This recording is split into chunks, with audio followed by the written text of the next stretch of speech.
Hi കൂട്ടുകാരെ, നിങ്ങൾക്കേവർക്കും ഞങ്ങളുടെ പുതിയൊരു വീഡിയോയിലേക്ക് സ്വാഗതം. എല്ലാവർക്കും സുഖമാണെന്ന് വിശ്വസിക്കുന്നു. ഇന്ന് ഞാൻ നിങ്ങളോട് തോമസ് ആൽവ എഡിസനെ കുറിച്ചാണ് പറയാൻ പോകുന്നത്. തോമസ് ആൽവ എഡിസനെ കുറിച്ച് അറിയാത്തവരായിട്ട് ആരും തന്നെ ഇല്ല അല്ലേ?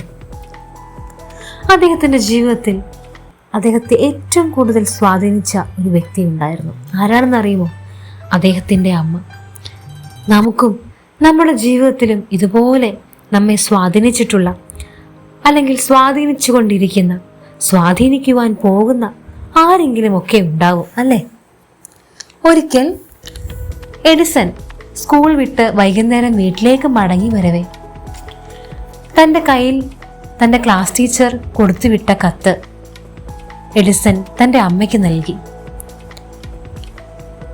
ക്ലാസ് ടീച്ചർ തന്നയച്ച കത്ത് എഡിസന്റെ അമ്മ വായിച്ചു. പെട്ടെന്ന് ആ അമ്മയുടെ മുഖം മ്ലാനമായി. ശേഷം കുറച്ചു നേരം ആ കത്തിലേക്കും തൻ്റെ മകന്റെ ചിരിക്കുന്ന മുഖത്തേക്കും നോക്കി. എന്താ അമ്മേ കത്തിൽ? എഡിസൺ ആകാംക്ഷയോടെ ചോദിച്ചു. അമ്മ പുഞ്ചിരിച്ചുകൊണ്ട് ആ കത്ത് ഉറക്കെ വായിച്ചു.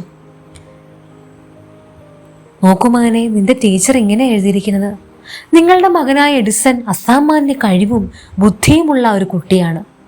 അതുകൊണ്ട് ഞങ്ങളുടെ ഈ ചെറിയ സ്കൂളിലെ സൗകര്യങ്ങൾ വെച്ച് അവനെ പഠിപ്പിക്കുക എന്നത് ഒട്ടും ഉപകാരപ്രദമല്ല. നിങ്ങൾ തന്നെ അവനെ പഠിപ്പിക്കുന്നതാണ് ഉചിതം. അതായിരുന്നു ആ കത്തിൽ. അങ്ങനെ മാസങ്ങളും വർഷങ്ങളും ഒക്കെ പെട്ടെന്ന് കടന്നുപോയി. എഡിസൺ നൂറ്റാണ്ടിലെ തന്നെ ഏറ്റവും മികച്ച ഒരു ശാസ്ത്രജ്ഞനായി മാറുകയും ചെയ്തു. ഒരു ദിവസം അദ്ദേഹം തൻ്റെ വീട്ടിലെ സാധനങ്ങളൊക്കെ അടുക്കി വൃത്തിയാക്കിക്കൊണ്ടിരിക്കുമ്പോൾ മടക്കിയ ഒരു കടലാസ് കിട്ടി. എഡിസൺ അത് തുറന്ന് വായിച്ചു. അന്ന് തൻ്റെ ടീച്ചർ തന്നുവിട്ട ആ കത്തായിരുന്നു അത്. കത്തിലെ ഉള്ളടക്കം ഇപ്രകാരമായിരുന്നു: നിങ്ങളുടെ മകൻ യാതൊരു കഴിവും ബുദ്ധിയുമില്ലാത്തൊരു കുട്ടിയാണ്. അവനെ പഠിപ്പിച്ച് സമയം കളയുവാൻ ഞങ്ങൾക്കാവില്ല. ദയവായി അവനെ ഇനി സ്കൂളിലേക്ക് അയക്കരുതേ. ഇത് വായിച്ച ശേഷം എഡിസൺ ഒറ്റയ്ക്കിരുന്ന് ഏറെ സമയം കരഞ്ഞു. ഒടുവിൽ ഡയറി എടുത്ത് അതിൽ ഇങ്ങനെ എഴുതി: ബുദ്ധിയില്ലാത്ത എഡിസനെ ലോകത്തിന് മുൻപിൽ മഹാനാക്കി ഉയർത്തിയ എൻ്റെ അമ്മയാണ് യഥാർത്ഥ ധീര വനിത. നോക്കൂ സുഹൃത്തുക്കളെ, പരീക്ഷയ്ക്ക് ഒരല്പം മാർക്ക് കുറഞ്ഞതിൻ്റെ പേരിൽ, എല്ലാ വിഷയങ്ങൾക്കും ജയിക്കാത്തതിൻ്റെ പേരിൽ, പരീക്ഷയിൽ തോറ്റതിൻ്റെ പേരിൽ, റാങ്ക് കിട്ടാത്തതിൻ്റെ പേരിൽ കുട്ടികളെ ആക്ഷേപിക്കുകയും വഴക്കു പറയുകയും ചെയ്യുന്നവരാണ് നമ്മിൽ പലരും. നിന്നെ കൊണ്ട് ഒന്നിനും കൊള്ളില്ല, ഒരു ഗുണവുമില്ല, വേറെ പണിക്ക് പോകുന്നതാണ് നല്ലത് എന്നൊക്കെ പറഞ്ഞ് കുട്ടികളുടെ ആത്മാഭിമാനത്തെ തകർത്ത് കളയുന്ന അച്ഛനമ്മമാരുണ്ട്. എഡിസന്റെ അമ്മയെപ്പോലെ ഇങ്ങനെയൊന്ന് പറഞ്ഞു നോക്കൂ: സാരമില്ല മകനെ, അടുത്ത പ്രാവശ്യം നല്ല മാർക്ക് വാങ്ങിക്കാം, ജയിക്കാം എന്നൊക്കെ.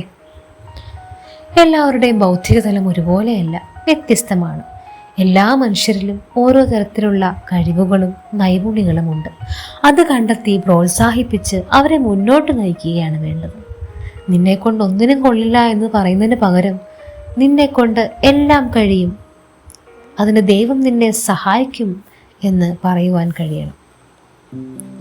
Nothing is impossible, everything is possible with God എന്ന് പറയുന്നതാണ് അഭികാമ്യം. നോക്കുക, കുഞ്ഞുങ്ങൾ ദൈവം നമുക്ക് തന്ന വിലയേറിയ ദാനമാണ്. അവരാണ് ഇന്നത്തെ സമൂഹത്തെ നാളെ നയിക്കേണ്ടവർ.